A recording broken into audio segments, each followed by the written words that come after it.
My guest today is Joni Woods. She came into her marriage carrying the weight of a conservative religious upbringing that shaped her expectations of what a good wife looked like and what a good marriage should be. For 15 years, she endured quite a lot. The marriage was troubled from the beginning, marked by abuse and control that she largely kept hidden, partly because she and her husband were visible in church ministry, and the pressure to look like a thriving couple was real. Eventually, though, Joni decided to file for divorce, and on her way out of that marriage, she had an affair with a married man.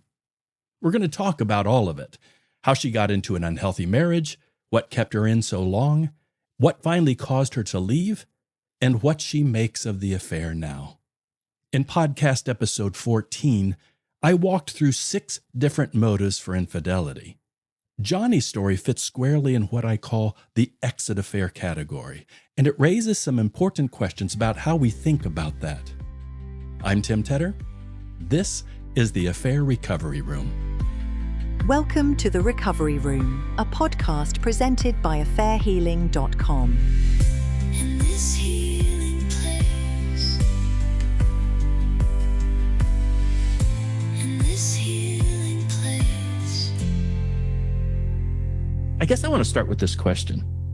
We're going to hear how you talk about the experience and the abuse of this relationship. And it didn't take long in your marriage for you to realize that and to figure out. It showed up early on. Very Can early. you talk a little bit about, because I think a lot of people are caught in a marriage, whether it's infidelity or just other abuses or just being emotionally or physically abandoned. And it's just horrendous. How does someone get to that point? I mean, what was it about that relationship that convinced you this is a good man to marry and a good man to love? Or did you not think that? I mean, how did you get there? Actually, no, I think that is a very valid question that nobody has asked me so far, because I had grown up in an abusive childhood home. So my father was very abusive. And when I moved out of that into my mom's place with my stepfather, I thought what they had was healthy, and it wasn't. They were still really discovering themselves. And my stepfather put up with a lot of my mother's, for lack of a better term, bullshit, because she was healing. She had childhood trauma, and she finally had found this man. Their relationship, looking at it, obviously hindsight, was very toxic. There were very big issues. But for me, the way that she presented him to me was he was the knight in shining armor. He came in and he did all of these wonderful things, and he protected her and he took care of her. And I didn't see the behind the scenes. So when I was having the falling out with my family, my parents had abandoned me. My mom and my stepfather were stealing from me. They were trying to get me expelled from my pastoring program. I mean, they were just doing all of these horrible things. And so my ex-husband was coming in as knight in shining armor. He was paying my bills. He bought me a car. He was doing all of these things. And because I had had this previous example of knight in shining armor, I was like, okay, he is going to take care of me. So I literally ignored the red flags, because for me, it was the safety and protection that he was providing, regardless of how he made me feel. That felt like love to you. Exactly. But you're saying that there were some flags that if you had been attentive, if you could have looked at it more clearly, that you could have recognized earlier. Yeah. 100%. I had, and that is in my book, because I was like, he started by isolating me, and I didn't recognize that right away. I just was so insecure about everything that was going on in my life that I felt like that isolation was protection, but it wasn't. That's abuse. That's classic abuse, where they start to isolate you from everyone else. And that's what started to happen to me. What were some of the flags you look back now and say, man, if I'd understood things better, if I hadn't been so blind to some of this stuff, that should have been telling me something? Things like what? I think the very first conversation that he and I had, I remember walking away from it going, that was really weird interaction. I had never really spent any time with him because he was a year above me. And we were just talking, and he asked me specifically, he was like, is there anyone you're interested in dating? And I was like, I have no poker face. I can't lie to save my life. I was like, oh, maybe. And so he started asking about different guys in my class. And I was like, no, no, no. And then he hit one that I was like kind of interested in. And I was like, oh, no. And he was like, oh. And he literally looked at me and he said, he'll never date you. He's in a different level, different interests. He's not going to date you. He saw an opportunity to take me down a notch. Mm. Instead of being like, oh, that's cool, whatever.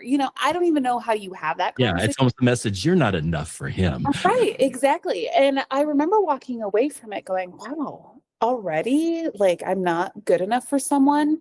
That's what he started to do, was just like, oh, no, you're not good enough for that person. You're not good enough in your job yet. You need to work harder. Like, he just really started to break me down. In hindsight, are obviously big red flags, but I didn't get it because I don't know if he could just see that I was a very highly insecure person. It's so interesting how we can look back and these things seem so clear from our perspective now. But people usually get involved with partners who are not healthy. And in your case, someone who is controlling and abusive.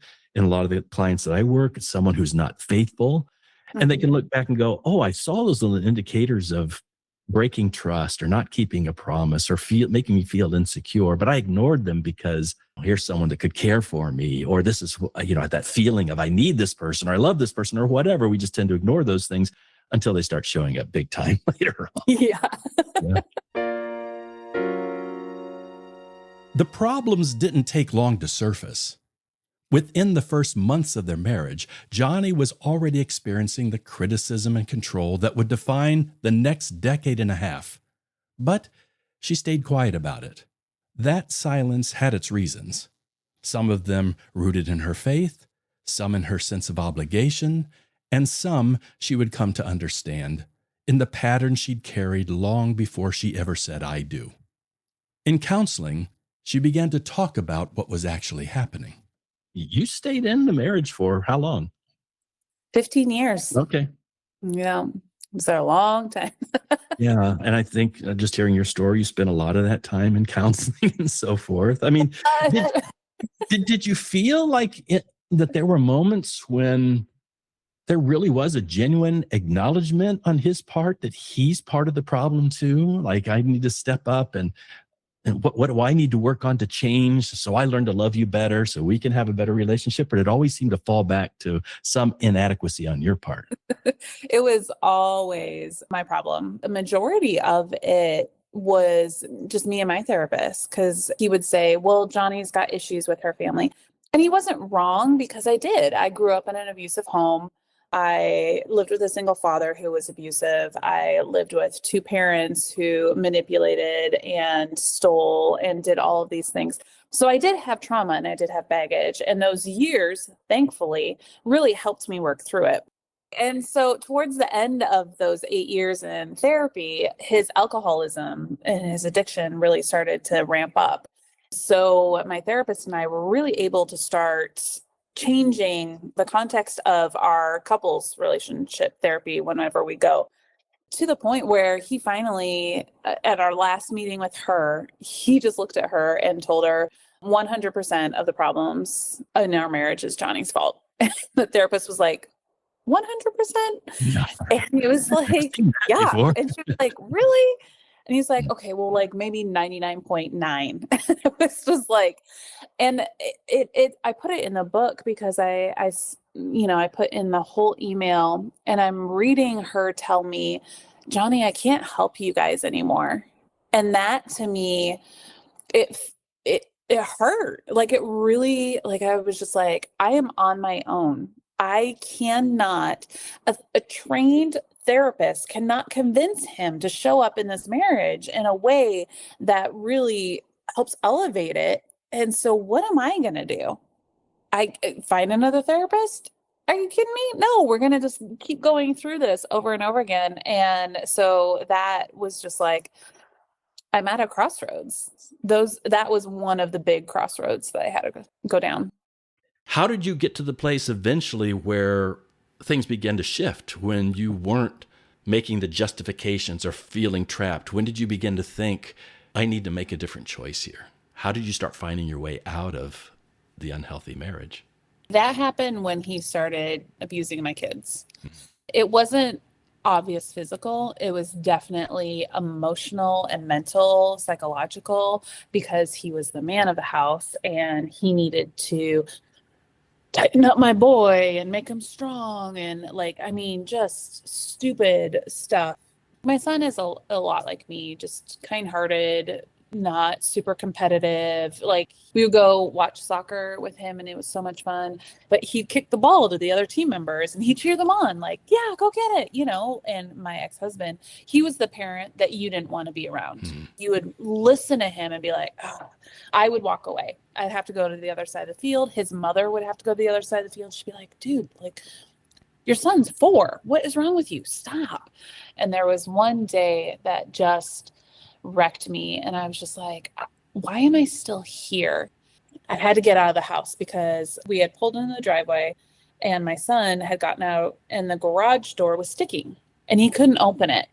And my ex-husband got so angry at him, just livid, like, you need to be stronger. And so he was just sitting there making him open it back and forth, open it back and forth, and just yelling and berating at him. And what is wrong with you? Why aren't you strong enough? Blah, blah, blah, blah.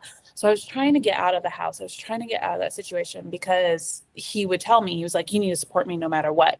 I was getting ready to take my daughter on a bike ride. So she was in one of those like seats that sit in front of you. I had her in it and I go down the driveway and I slip and I almost fall. And like she's in the cart and almost knock her on the ground. And I'm holding her and I'm livid. I'm so angry that I am having to escape and nearly hurt my daughter because my husband is being an asshole to my son. And I was like, this is it. I'm over it. You are alienating all of us. So that was the first time that I was like, okay, we're gonna stop this situation. And then the next time was my son, his team, they had won first place in soccer. He was so excited. He was so proud. But he's holding his little trophy and he's so excited about it. And you can see it. He's looking at me and I'm so happy. And he's looking at the camera, but he looks at his father. And you see his face just completely drop because his father is all pissed off that he didn't score a goal or anything like that. And I just kept looking at my son. I'm like, look at me, like, don't look at your father. And so we all get in the car and my son was like, yeah, I'm just so excited. And my ex-husband looked at him and he's like, well, you shouldn't be. You didn't deserve that award. And I just looked at him and I said, you don't get to talk to him like that. That was the first time I had ever spoken back to him. And he was like, what? And I was like, you don't get to talk to him like that. Don't treat him like that. I said, he did well as opposed to quitting like you do. And he was like, what? And I said, who said that they were going to lose weight? You quitter. He was like, you have to support me no matter what. And I said, no, I don't. I don't have to support you when you are treating him like that. So we get home and he leaves and storms out. He drives away. My mother-in-law shows up. And she was like, yeah, he was unbearable at the game. I said, I know. And he doesn't get to treat Ashton like that anymore. Joni had found ways to absorb the abuse when it was aimed at her. But when her children became targets of the same behavior, something shifted. She filed for divorce. But before her marriage was dissolved, she began an affair with the man she'd known years before. Someone who was also in a troubled marriage of his own. What that relationship meant to her and what she thinks about it now were part of our conversation. The divorce process took, 10 months. He fought me on everything. And I reconnected with an old friend. I was getting a divorce and he was separating. And unfortunately, he never finalized his divorce. He went back into it. You know, that just happens way more often than So you think often. it might. That's why it's probably never really smart move to be dating someone who's married despite the expectations and promises, because it doesn't always go that way. I just know that relationship lasted far too long. Yeah. You know, it's not my greatest hour. It's something that is always hard to explain, but it was a choice that I made and I continued to make for 3 years while we had that affair. Yeah, I mean, we talk about the different reasons people get into an affair, but yours was an exit affair. I mean, you were leaving one relationship and you're probably really hungry to experience what is it like to feel wanted and feel loved and and all of those things. So there's a lot of need and a lot of vulnerability there, but it was out of one relationship and getting into another. That was the hardest thing. The kids were still young before I had that outside affair. And to actually say those words and to watch how my son processed it, I had to not take it personally. I just was like, I want you to know I'm an imperfect person, but my goal in life is love and kindness. And that is all I want. And I may fail. I may overstep. I may, who knows? All of it. I may get really angry, but my goal in life is to be authentic and genuine. And yeah, I made this mistake and it will follow me. And I have learned from it. And that's what we get to do with our mistakes and our failures and the choices that we own is we get to learn from them. I think the infidelity part is significant to who I am today. What I found interesting was I kept wishing for him to have an affair. And then when I was in the middle of participating in, the other affair, I was replaying that in my head. We tried to cut it off for years. We were together for 3 years, and he ended up reacquainting and getting back into his marriage within the first 11 months. But we stayed again for another 2.5 years. And I just kept thinking, isn't this what you want? Isn't this what you want as an opportunity to get out of it? When we first got together, he was separated. I was on my way to divorce. And, I stayed so much longer than I should have because I kept thinking, I thought you wanted to get out. And this would be your excuse. And this would be yeah, your I mean, excuse. it's not, it's a little shame wrapped around it, but, still, it's a way out. Right, exactly. And so, like that for me is part of the thing that I wanted to communicate, at least in this podcast, because this is the first kind of podcast that I've ever talked about this. But, like when you are personally looking for a way out, how do you project that on your other relationships? And that's essentially what I did. We were both hoping for an outcome that would be less painful. And it just never happened. So I don't know. This has been the most interesting podcast. Yeah. Just so you know, I'm just like, I feel like I should write an article about something. I think your story is one in which understanding the years of a marriage that was not connected or satisfying and how that must have affected you and your heart and your perspective of yourself as a woman. You hadn't known anything different. So the hunger, desire to want to experience something, I can understand the moment like we're on the path to this being over. And now it's just the paperwork and a judge that says, I'm free now to pursue something else. I wouldn't stand in judgment of that at all. I mean, I get it. The fact that you chose to explore that with a man who had his own family, that's problematic. I mean, unless you're having open conversations with that person's wife and saying, hey, can we explore this? I mean, which that doesn't usually happen. But the only thing I would say about that, without trying to put blame or shame on it, I just think those kind of decisions come out of a broken place, not a healthy place, both on his part, probably on your part too. You're probably two good people, but you're making some choices that were of benefit to you, but there were other people that were going to pay the price and the cost for that. And that should never be a part, I think, of healthy love and consideration. So we all learn from those experiences. We learn something from them. I'm just always encouraging people, there's probably a better way.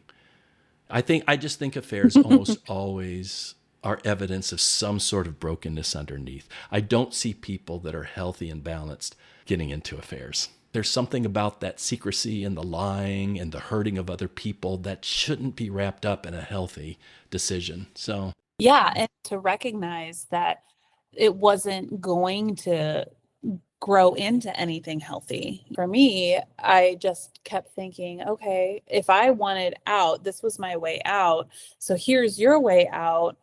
I didn't recognize that it was two wrongs not making a right. I do now, 100%. Yeah, there's a lot of things I didn't really recognize either until probably some years later. But Yeah. But I think that's the kind of thing we continue to reflect on and learn from, because you have a voice into other people's life, because there are people that are in experiences behind you who haven't experienced some of these things, and they're hearing your story and they're listening to it and they want to learn from you, and you're going to have opportunity to talk to those people. I think the more we are honest and reflecting on our choices, the more that can be part of the narrative and the encouragement and the sharing. If Joni's story resonates with you and you'd like to go deeper, she has continued to share her journey beyond this conversation. You can visit her website at joniwoods.com or read her book, Burned, Blocked, and Better Than Ever. I have put the links to both of them in the episode notes.